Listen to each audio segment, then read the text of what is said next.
Today we're going to be looking at the locations of the Stones of Blood at the Rollright Stones in the border of Oxfordshire and Warwickshire. Yes, so this is the Stones, and this is where the Doctor and Romana are standing in the middle. The trees behind me are still here, and of course K9. No more than we can help all that mumbo-jumbo nonsense.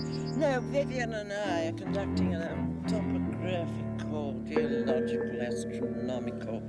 How would I see this, Mr. De Vries? It was this sideways shot here where the Doctor first enters the Stones.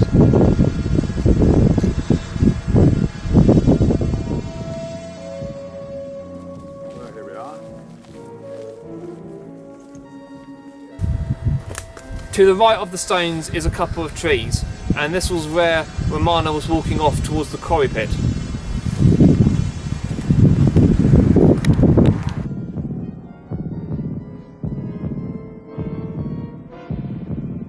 We are now going to speak to an expert to see about the Stones before we look at all the scenes from the episode.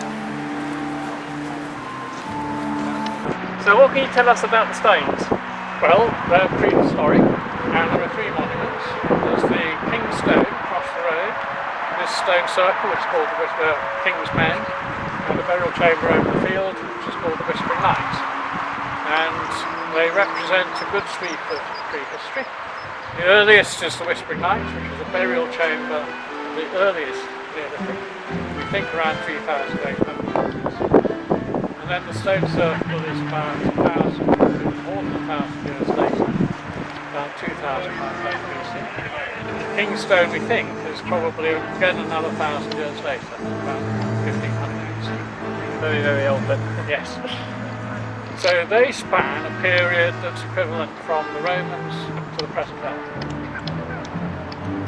So in Doctor Who terms, you have to travel backwards in time to understand.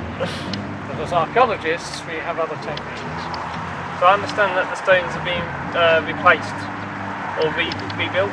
Well, some of them were. Over the years, people have taken stones away to make other things. Notably, a farmer took up a bridge and there were legends about incredible things and packed them and he brought them back. And certainly quite a number of stones have completely disappeared, and then others were displaced and were put back up in the 1880s when the site became protected as a nature monument. And the owner then thought it better tidy up the fallen stones, but that had led to some confusion as to which were in their original positions and which are re-erected.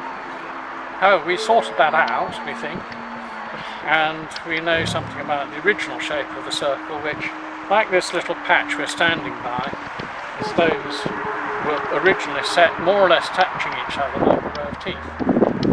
And when we look at other stone circles in England, we find that ones like this are in the Lake District, but they're not characteristic of this part of England or Cornwall or Wessex or Peak District or elsewhere.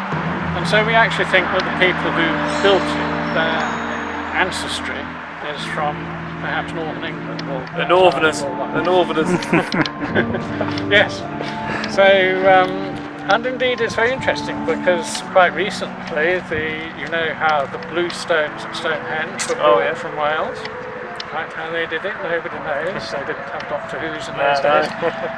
And these stones are very local, but at Stonehenge they recently found that some of the cremations of people there, they've done analyses of isotopes to look at their teeth, and have found that the minerals are characteristic of the West Country, and very possibly the people who built the blue stone ring at Stonehenge, as well as the stones themselves, came from Wales.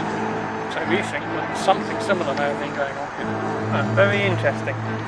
So we shall wrap it up now and we will look at some of the scenes used in Doctor Who. The road just outside of the King's Men was the street where the old lady was biking along in the dark.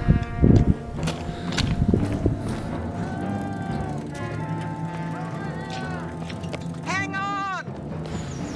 So from the Stones we drove further on into Little Rollright and just before that we hit a place called Manor Farm, and there's a little church in the grounds as well.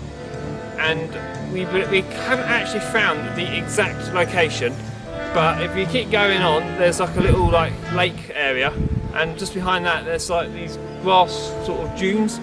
So we're not sure where, but we believe this is roughly where the TARDIS landed in the episode.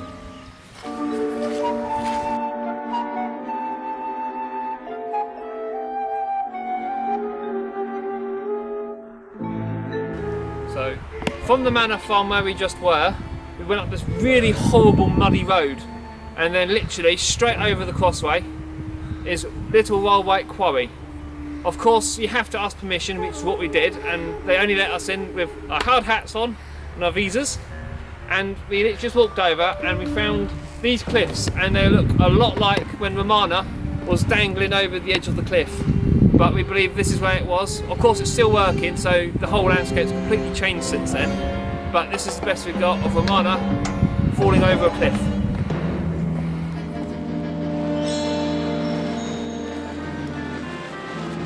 No, no!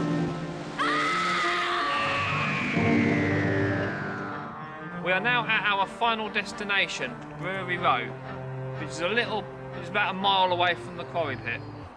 And it was here where Tom Baker walks to the old mansion house. And of course he walks up this street. And then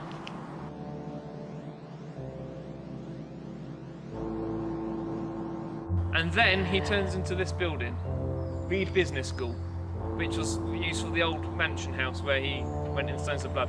Unfortunately, we have asked if we could go into Reed Business School, but of course the lord who owned the house said no, so unfortunately we can't actually get close to the house. But the road which is on Brewery Row is actually public, of course, so we can still get the shot of the gate.